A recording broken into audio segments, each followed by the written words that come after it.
Life for All presents Daily Food series, The Word of Life, the Fellowship of Life, and Living Stones for the Edification.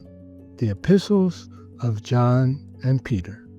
Title of Book 4, Tested and Approved by God. Author Pedro. Week 2, The End of Our Faith, the Salvation of our souls. Saturday, the testing of our faith. Read with prayer. In this you greatly rejoice, though now for a little while, if need be, you have been grieved by various trials. 1 Peter chapter 1, verse 6. In order for the life of God to grow in us to maturity, we must go through suffering. Peter attested to this when he wrote, "In this you greatly rejoice, though now for a little while, if need be, you have been grieved with various trials." 1 Peter chapter 1, verse 6. When he was called by the Lord, Peter was a coarse stone, hasty, impulsive, that acted by his natural strength until he realized that he needed to be transformed. How he must have suffered when he denied the Lord 3 times. The Lord knew this, so the following message of encouragement was sent to him. "But go, tell his disciples and Peter." Mark chapter 16, verse 7. Upon receiving this message, Peter went to Galilee with the other disciples to wait for Jesus. But he could not bear the wait and went fishing with the others. They tried all night and caught nothing. John chapter 21, verse 2. When day broke, Jesus went to them and after supplying them asked Peter, "Simon, son of Jonah, do you love me more than these?" He said to him, "Yes, Lord, you know that I love you." Verse 15. Peter suffered a lot to learn and later realized that for the salvation of his soul, he needed not only the word of life, but also the fellowship of life and even the action of occasional trials. The Lord allows us to go through some trials. It is not that we like suffering, because we're not masochists, but in order to mature and to obtain the salvation of our souls, we need to be tested. The Lord does not test us to defeat us, but always intends to approve us. Therefore, on the one hand, we rejoice because we have a living hope. We were regenerated in the resurrection of Christ.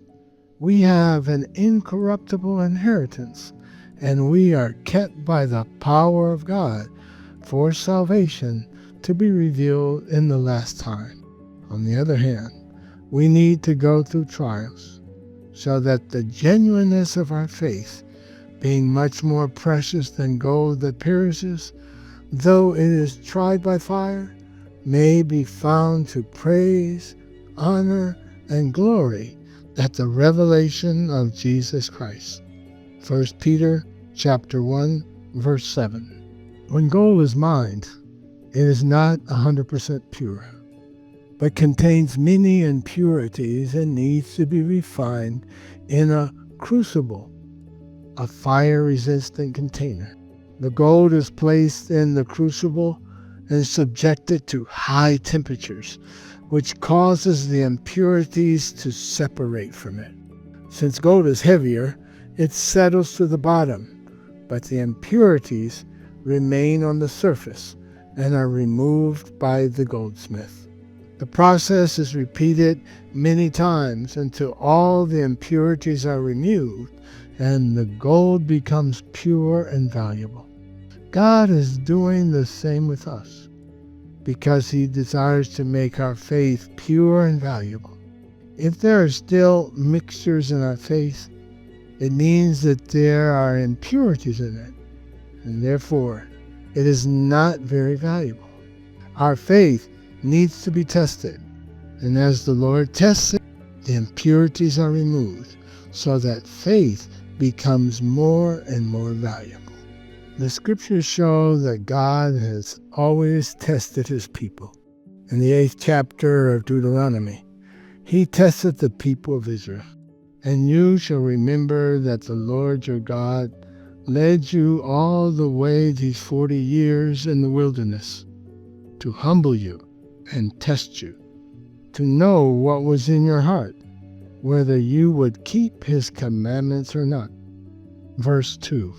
Why does God need to test us? To know what is in our hearts, whether we will keep his word or not. We must never forget that our heart is deceitful and corrupt, and no one truly knows it. Jeremiah chapter 17, verse 9. When we are refined by gold, we come to know our heart.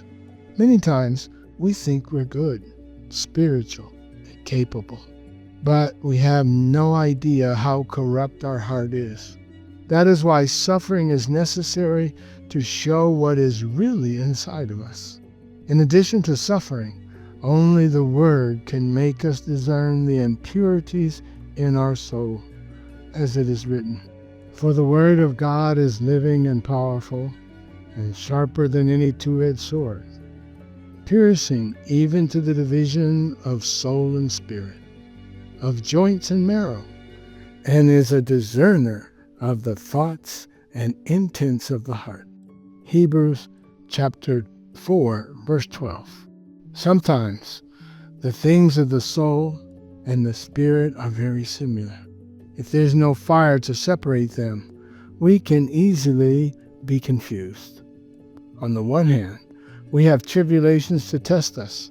On the other hand, through the circulation of life, we have the living and powerful Word, through which we can discern what is of the Spirit and what is of the soul. The Word is able to discern the thoughts and intentions of the heart. The heart is desperately corrupt and deceitful, with evil thoughts and wrong intentions, but the Word can discern what is in it. We have been tested by circumstances, but through the circulation of the living and effective Word, we are enlightened and warned when our hearts deceive us. This is why I want to be tried by the Lord. I want to grow and foment the salvation of my soul. At the second coming of Christ, the result of the test or trial of our faith will be revealed.